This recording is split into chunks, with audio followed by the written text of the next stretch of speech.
au président Claude Malhuret pour le groupe Les Indépendants, République et Territoires. Monsieur le Premier ministre, les Calédoniennes et les Calédoniens ont choisi de rester français. Ils l'ont décidé librement. C'est ce que le président de la République a déclaré dimanche dernier. Mais le référendum de Nouvelle-Calédonie ne marque pas la fin du chemin de pacification tracé en 1988 par Jean-Marie Tjibaou et Jacques Lafleur lors des accords de Matignon. Et les Calédoniens restent divisés malgré le passage des années. La période de transition qui s'ouvre, a encore déclaré le président, doit nous conduire à bâtir un projet commun en respectant la dignité de chacun. Fin de citation.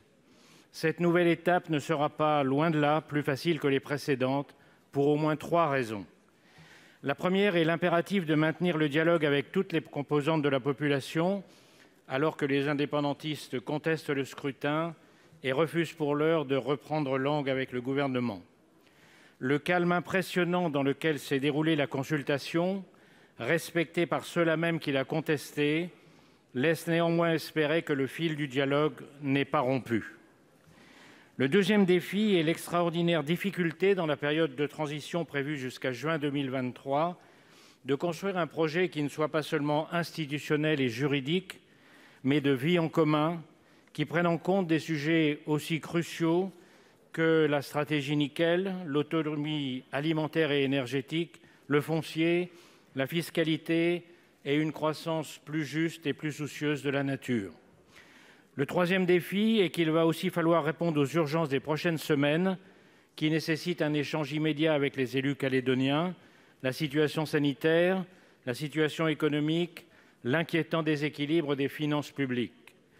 Ces défis nous sont posés dans une zone indo-pacifique devenue un enjeu géostratégique majeur, sous le regard direct d'une Chine militairement agressive, culturellement expansionniste et économiquement conquérante. Monsieur le Premier ministre, pouvez-vous nous dire comment le gouvernement compte faire face à ces enjeux majeurs?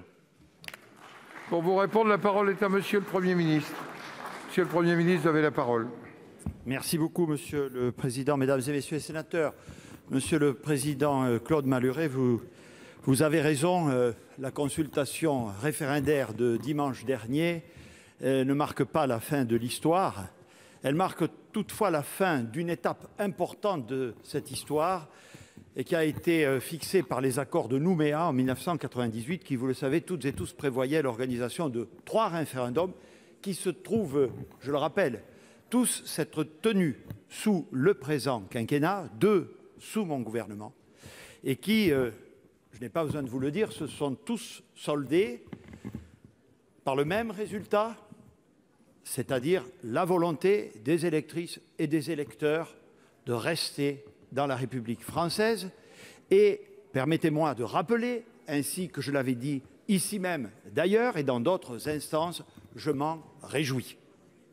De même que je me réjouis, Monsieur le Président, vous l'avez dit vous-même, des conditions d'organisation de ces consultations électorales. Les 3, y compris la dernière, alors même, comme vous l'avez rappelé, que des formations politiques importantes, avaient appelé leurs électeurs à ne pas participer au vote.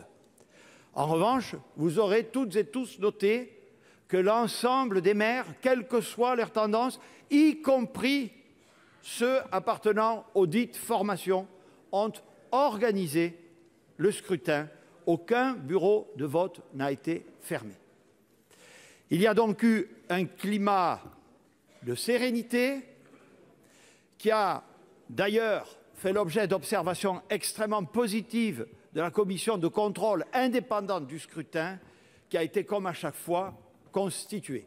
Et ça, je le dis sur un sujet dont vous savez tous, et votre question le montre, sur un sujet extrêmement sensible et délicat, c'est à mettre à l'honneur de la République et à l'honneur de la Nouvelle-Calédonie. Je reviendrai, Monsieur le Président, si vous le voulez bien, sur l'avenir, dans la réponse que je vais apporter maintenant à la question du Président Buffet sur le même sujet. Merci.